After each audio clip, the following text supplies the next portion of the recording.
রাজ্যে পুলিশের নিরপেক্ষতা নিয়ে নতুন করে বড় প্রশ্ন তুললেন বিরোধী দলনেতা শুভেন্দু অধিকারী। তার বক্তব্য, এই রাজ্যের পুলিশ তৃণমূল সরকারের দাস হয়ে কাজ করছে, আর এমনটা চললে আগামী নির্বাচনে এই পুলিশের কোনো কর্মীকে কোনো দায়িত্বে রাখা যাবে না, এমনটাই দাবি জানিয়েছেন তিনি। এবং ইতিমধ্যে তিনি জাতীয় নির্বাচন কমিশনকে লিখিতভাবে জানিয়েছেন বলেও জানান।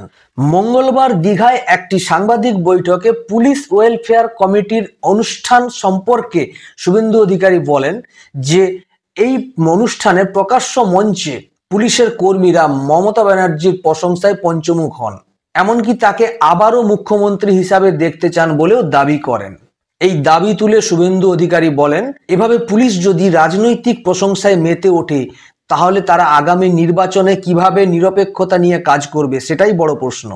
বিরোধী দলনেতা আরও অভিযোগ করেন যে অন্য কোনো রাজ্যের পুলিশ এই ধরনের কাজ করে না, কিন্তু পশ্চিমবঙ্গের পুলিশ নিজেদের মর্যাদা এবং আত্মসম্মান ত্যাগ করে শাসক দলের হয়ে কাজ করছে, তাই নির্বাচন কমিশনকে আগেভাগেই সতর্ক করেছেন তিনি।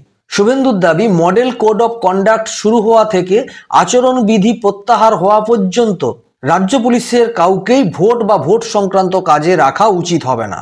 তার অনুমান অনুযায়ী আগামী ফেব্রুয়ারি মাসের মধ্যে মডেল কোড অফ কন্ডাক্ট জারি হবে, তাই শেষ মুহূর্তে অভিযোগ তোলার বদলে 3 মাস আগে থেকেই কমিশনকে জানিয়ে বিকল্প ব্যবস্থা নিতে আবেদন করেন তিনি। এবং এই বিকল্প ব্যবস্থা নিয়ে শুভেন্দু অধিকারী কয়েকটি পরামর্শ দিয়েছেন, যেগুলি হলো নিরাপত্তার জন্য কেন্দ্রীয় বাহিনী মোতায়েন করতে হবে এবং বেশি করে সেই কেন্দ্রীয় বাহিনী মোতায়েন করতে হবে, এবং যে কাজগুলি কেন্দ্রীয় বাহিনী করতে পারবে না সেগুলো অন্য রাজ্য থেকে আনা পুলিশ দিয়ে করতে হবে। শুভেন্দু অধিকারী বলেন যে আগে থেকে জানালে কমিশনের পরিকল্পনা করা সহজ হবে, তাই এখন থেকেই তোড়জোড় শুরু করার জন্য জানিয়েছেন তিনি।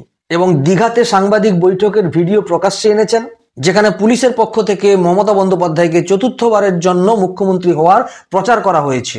এমন ঘটনা প্রকাশ্যে এনে শুভেন্দু অধিকারী সাফ জানিয়েছেন, দলদাস পুলিশকে ভোটের ডিউটিতে রাখা যাবে না, ওদের সরিয়ে নির্বাচন করতে হবে।